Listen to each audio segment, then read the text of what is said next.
egotist.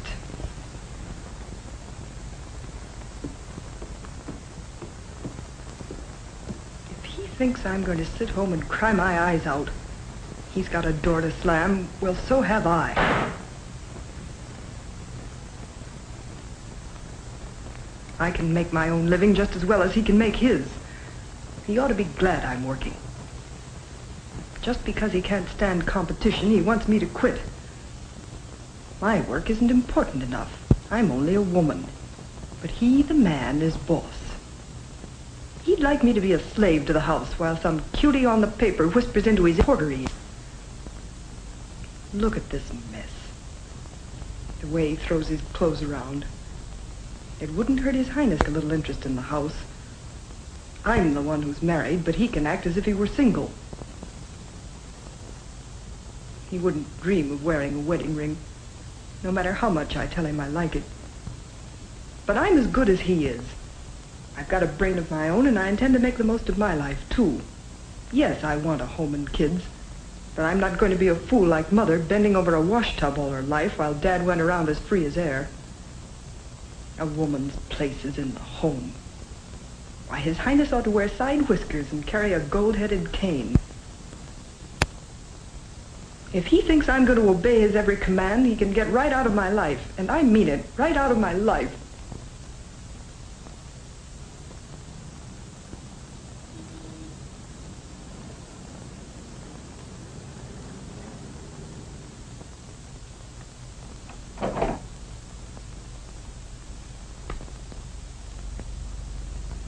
That's a woman for you. Never tell what she'll do next. And all the time I thought she was so sweet and tender. What a temper. Lucky I ducked out when I did. How could I win? I'm only a man. Oh, well, the copy won't wait. Where do women get the idea that they wear the pants? Must be her diploma. To a man, it's a piece of paper, but Virginia, she's got the world at her feet.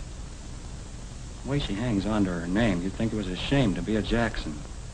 I write the copy, but it comes out as a picture story by Virginia Chase.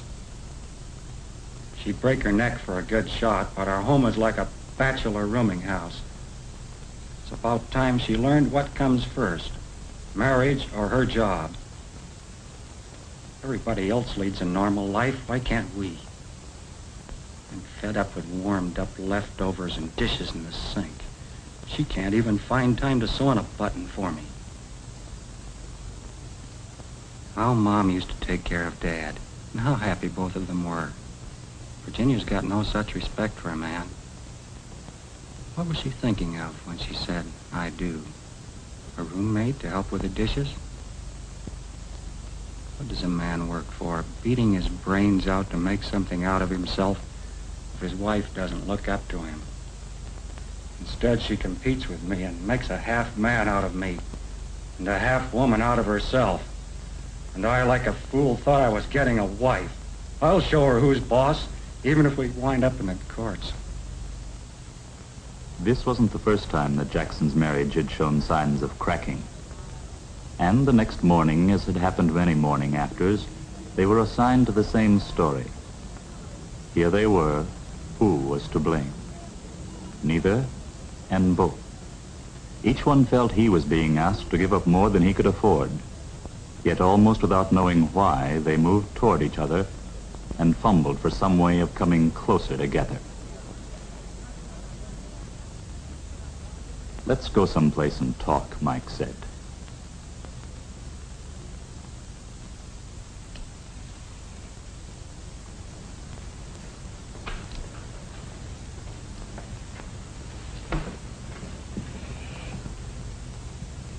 Thank you. This was my last assignment, Mike. Why? What happened? Nothing. I've made up my mind. I'm quitting the job. Are you serious? Mm-hmm. But what would you do? Nothing. Stay in all and do your slippers when you come home at night. Oh, Jenny, I wasn't trying to defeat you. And what was all that yelling about last night? I was a fool. You know, after I cooled off last night, I found I'd been hanging on to a lot of ideas I don't really believe in anymore. I realized I'd miss your puttering in the dark room. Oh, Mike, you don't have to prop me up. No, really. I like a woman who's doing things, Jenny. I didn't marry you so you'd admire me and laugh at my jokes. You've got a mind of your own, and you've got to use it. It's about time I accepted you as you really are. Darling, you don't know how much you're saying. It's like getting a wonderful present. I feel like, I don't know. Well, here's my padded shoulder. You know, when we disagree, it's a good idea to disagree about things we really don't agree about. That was a mouthful. I'd like to get some shots of the kids in the park. Let's straighten up and go outside. It's too nice a day to stay in the house. When do we forget about cleaning up and go then? Oh, no, I hate to come home to a messy house. The least you could do is pick up your clothes. And the least you could do is to forget about your job on Sunday. I hate weekends like this. So, you didn't mean a word of what you said yesterday, did you?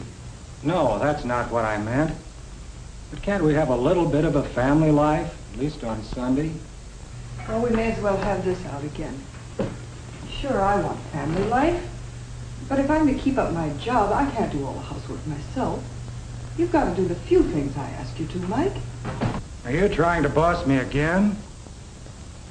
Oh, Mike. Okay, Jenny. This is the last time you'll have to tell me. What do you want me to do?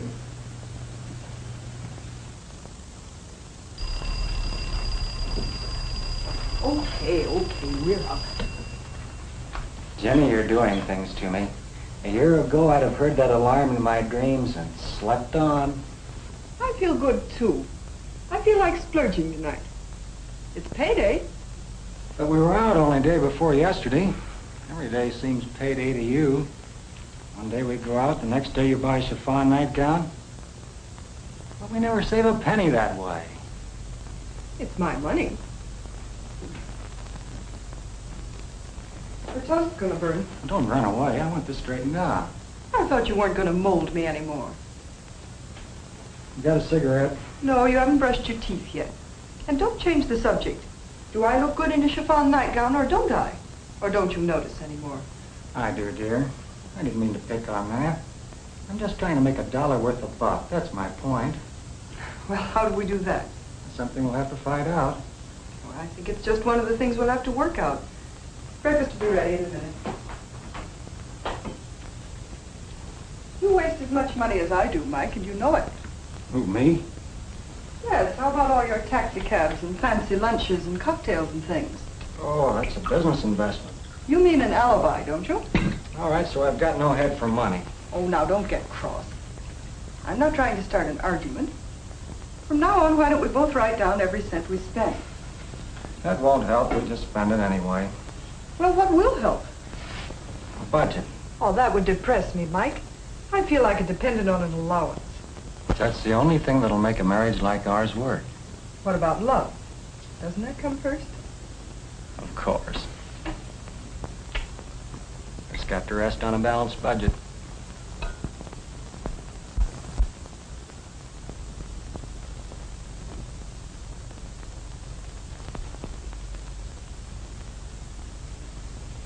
There you are. We've still got $40 of our week's pay left. And mind you, that's after all bills are paid. Doctor, your allowance and mine, everything taken care of. Now what are we going to do with all this money? Tell you what, you just write down everything you've ever wanted. All right. I like this part of it. Go ahead, just splurge. I'll write mine down, too. Let's see. Rolleiflex, fur jacket, some new china. Hey, this is fun. Wait a minute. We wanted a vacation. We must save something for a vacation. Yes, I need a vacation, too. Oh, I see. You mean we have to cut out something. And Jenny, another thing, remember? A house, and a kid, or kids, and a car. We've got to start saving. And all that out of $40? A week.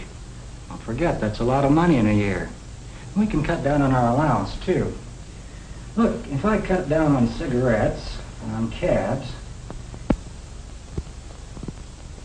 I bring in another $10. Well, that's $500 a year. Let me see the food budget. If we eat home 2 more days a week, and look, that fur jacket can wait too. Baby, you catch on quick. It's fun to make money like this.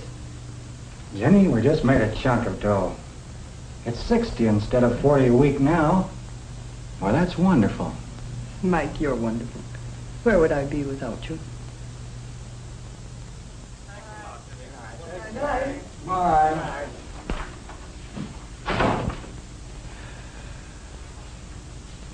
Well, there goes the budget. It's your idea. That city desk friend of yours, the one that was making passes at Marge, I thought he was disgusting. But you must know that genius photographer friend of yours bores me stiff. Why do we have to have 2 sets of friends anyway? That's right. Why? Incidentally, you could have mentioned that I made the cake myself. Sorry. But you could have let me get halfway through one story without breaking in on it. I guess we haven't learned yet not to compete with each other. Oh, I'm tired. You know the Robinsons that live up the street in that new house you like? I keep meeting her at the grocery all the time. She's asked us in lots of times. What's her husband like? I think you'd like him. Yes, I think it'd be a good idea if we made friends with some neighbors.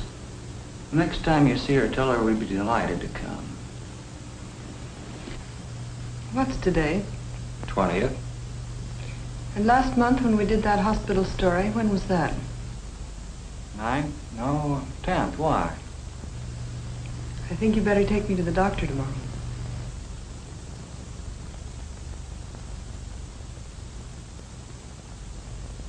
It's 7 years now since the Jacksons decided to work at their marriage. It's no coincidence, perhaps, that for the last 7 years, the marriage has worked for them. Not perfectly, of course, but well enough. They were tough years, too, full of crises and the normal run of trouble, but the Jacksons took them in stride. Mike has won his promotion by hard work, the same way he has made himself a happy home. A little luck, but mostly sweat and tears. There have been 2 additions to the family. Tom is 7 and a budding Tarzan. Mike gets a kick out of seeing young muscles and skills develop. He can nearly remember when he was 7 himself. So long, fella. Be seeing you. They get along pretty well, these male Jacksons. With themselves and with their womenfolk. Hello, Mike. Thanks for bringing those things. The couple still need kid gloves from time to time, but they figured out ways to handle ticklish situations. Virginia's apron, when it's worn astern, means, take it easy, I need tender love and care tonight. And Mike's got his own danger signals. His spinning hat says it's one of those days when a fella needs a friend. I see you had a hard day. Not so hard that a warm greeting can't help a little. Let me finish this. I'll be with you in a minute. And even now, Can't you teach Tom to keep his junk out of the way? Why don't you watch where you're going? Tom's part of this family, too, you know. But he has to learn to keep order someday. Well, he will, but losing your temper won't do it. but nowadays such scenes don't end with one of them sulking. Their relationship isn't brittle, always at the cracking point like it used to be. Mike isn't troubled by the fact that Virginia still has her own work to do once in a while. They've long since stopped worrying about who's breadwinner and who's housemaker. Mike's dignity is much more flexible since he discovered that a wet baby loves whoever changes her, male or female. Dinner's almost ready. Come any time. It'll be awfully simple. He learned his techniques when Tom was an infant, and he's mighty proud of his tender touch. Why not? Some guys boast of their sensitivity to the feel of a fishing line. Mike thinks handling a prima donna is even trickier. Home life at the Jacksons, like most American home life, is a curious jumble of interests and needs. To make it everybody's family table takes a lot of doing. Mike and Virginia have learned they can make it theirs by being aware of everybody else's wants. By taking time out for the others, they make time for themselves. These days, Virginia is proud of Mike's success. They're not competing anymore. Why should they? Budgets and careers and differences of personalities don't have to mean trouble. It's a good deal for both, this partnership without a boss. The fruits of adjustment are a little noisy, but mighty sweet.